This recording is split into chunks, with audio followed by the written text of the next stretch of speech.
Nous allons maintenant nous intéresser à la sécurité dans RDS, avec pour commencer le chiffrement. Donc pour le chiffrage au repos, on a la possibilité de chiffrer le master et les répliques avec AWS KMS avec un cryptage AES 256. Le chiffrage doit être défini au moment du lancement de la création de notre instance RDS. Si le master n'est pas chiffré, les répliques ne peuvent être chiffrées également. Le chiffrage transparent des données TDE est disponible pour Oracle et SQL Server. TDE signifie Transparent Data Exchange. Pour le chiffrage à la volée, donc pendant l'utilisation, on va utiliser les certificats SSL pour le chiffrage des données vers le RDS à la volée. On pourra fournir des options SSL avec certificat de confiance lors de la connexion à la base de données. Et donc, pour faire appliquer le SSL, par exemple dans PostgreSQL, il faudra modifier dans la console AWS RDS, dans les groupes de paramètres, la fonction rds.force_SSL et passer le paramètre de 0 à 1.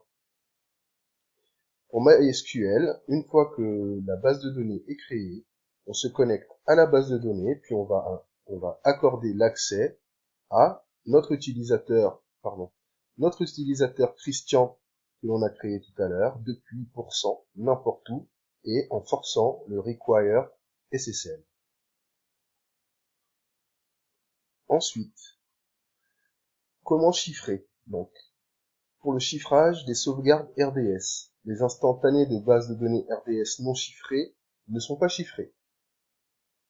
Les instantanés de base de données RDS chiffrés sont chiffrés, ce qui me paraît logique.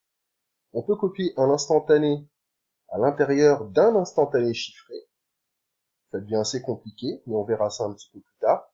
Pour chiffrer une base de données RDS non chiffrée, on va créer une instance de la base de données non chiffrée, copier un instantané chiffré et copier l'instantané et activer le chiffrage de l'instantané, restaurer ensuite la base de données à partir de l'instantané chiffré que l'on vient de créer, et puis ensuite, tout simplement, renseigner dans l'application les nouvelles chaînes de connexion pour pouvoir se connecter aux nouvelles bases de données, et ensuite on supprime l'ancienne base de données. Au niveau du réseau et des rôles IAM. Donc, les bases de données RDS sont généralement déployées dans des sous-réseaux privés, et non dans des réseaux publics, pour des raisons de sécurité évidentes. Donc, les sécurités RDS fonctionnent en s'appuyant sur des groupes de sécurité, le même concept que pour les instances EC2. On ne contrôle, enfin, les groupes de sécurité contrôlent quels IP, quels groupes de sécurité peuvent communiquer avec notre instance RDS.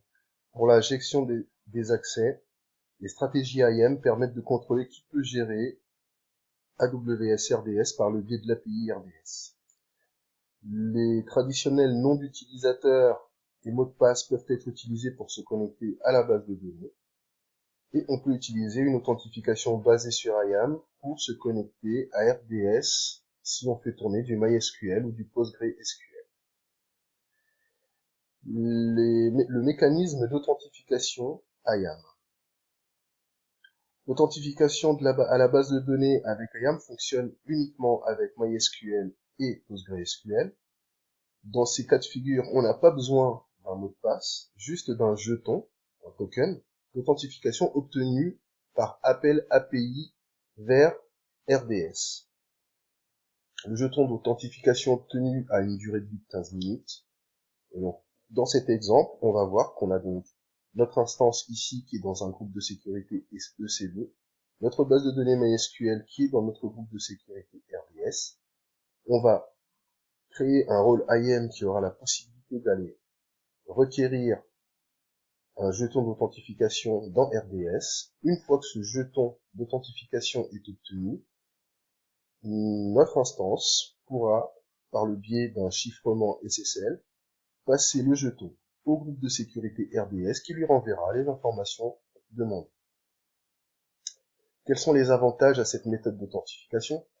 Les entrées et sorties du réseau doivent être chiffrées au moyen du protocole SSL, et cela est une contrainte donc augmente le niveau de sécurité. On utilise IAM pour gérer centralement les utilisateurs au lieu de créer des utilisateurs dans la base de données. Et on peut tirer parti des rôles de IAM et des profils de l'instance EC2 pour une intégration simplifiée. En résumé, pour le chiffrage au repos, il n'est effectué que lorsque l'on crée l'instance de base de données pour la première fois. Autrement, on a la possibilité, à partir d'une base de données non chiffrée, de créer un snapshot, copier le snapshot comme étant chiffré, et ensuite créer la base de données à partir du snapshot chiffré. Quelle est la responsabilité de l'architecte dans les sécurités RDS? On est responsable de vérifier les règles d'entrée des ports IP, groupe de sécurité dans le groupe de sécurité de la base de données. La création des utilisateurs et la gestion se fait par l'intermédiaire d'IAM. On peut faire le choix de créer une base de données avec un accès public, donc une IP publique ou pas, tout simplement. On doit s'assurer également que les groupes de paramètres ou la base de données sont configurés de manière à n'autoriser que les connexions SSL. Donc, du côté de la base, du côté RDS et du côté des groupes de sécurité. La responsabilité d'AWS, quant à elle, donc AWS est responsable de notre instance ainsi que de toutes les applications sous-jacentes, et donc pour nous, utilisateurs, on n'aura pas accès au SSH, on n'aura pas besoin d'appliquer de correctifs manuels pour la base de données, ni pour le système d'exploitation, et par contre, étant donné que ce service est géré par AWS RDS, on n'a aucun moyen de contrôler l'instance, donc de se connecter dessus en SSH pour faire des modifications éventuellement. Voilà pour les sécurités RDS.